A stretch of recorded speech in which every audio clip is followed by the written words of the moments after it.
Қайырлы күн достар. Қысқа арналған баклажан салатын жасайтын боламыз.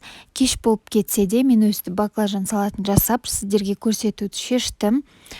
Бізге керегі баклажан, қызанақ, пияз, тәтті бұрыш немесе ашты бұрыш және дәмдеуіштер. Ең алдымен қызанағымызды өстіп кесіп басын, одан кейін ыстық су құйып аламыз. Сыртындағы терісі аршылу үшін. Одан кейін көкөністеріңіздің барлығын жуып, тазалап, аршып дайындап аламыз барлығын.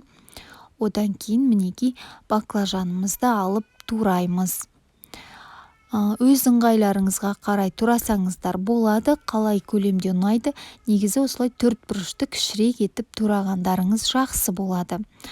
Одан кейін барлығын турап біткеннен кейін баклажанымыздың бір ыдысқа салып, үстінен бір ас қасық тұзымызды салып жақсылап араластырып, 1-2 сағатқа қойып қоясыздар. Себебі ашты дәмі кету үшін және артық суы кету үшін.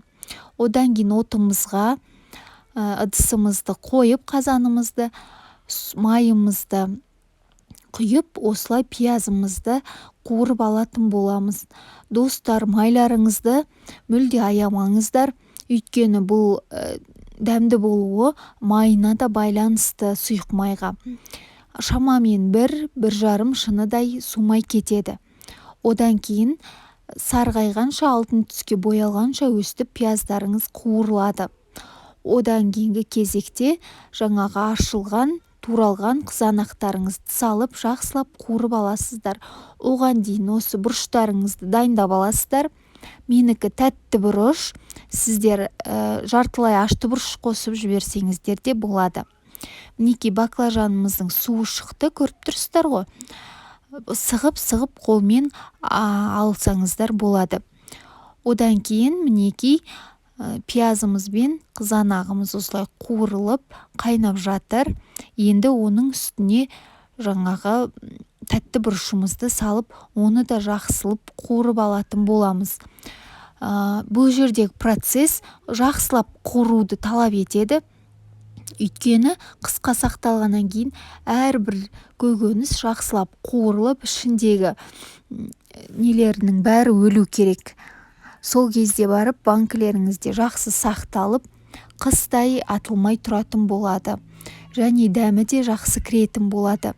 Мінекей бұрыштарыңызда біраз уақыт қуырылғаннан кейін баклажанымызды салып, араластырып, оны да 30-35 минуттай қайнатып қуырып аламыз.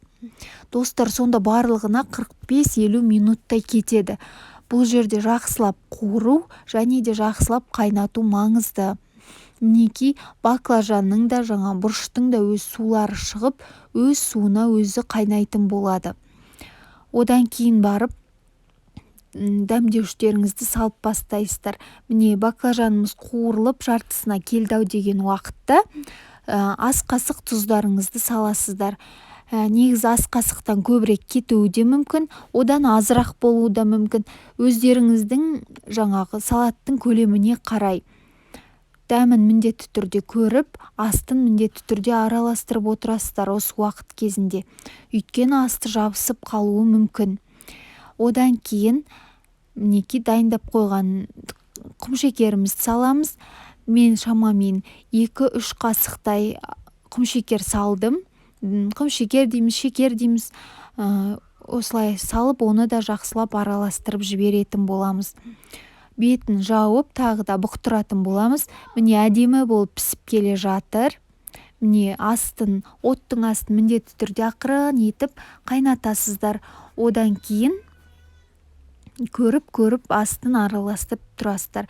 Міне пістау деген кезде осылай белгілі болады. Банкілеріңізге салып, төңкеріп аласыздар. Банкілеріңізді булайсыздар міндетті түрде. Осылай шықты менде, артылды тіптен, жеуге де артылды. Нанға қосып, тамаққа қосып жей берсеңіздер өте дәмді салат. Міндетті түрде жасап көріңіздер, еш қиындығы да жоқ. Тек баклажан, қызанақ, жаңағы үйдегі бар көкөністер болса болғаны. Достар, каналыма тіркеліп, қолдау көрсете кетіңіздер. Назарларыңызға көп рахмет.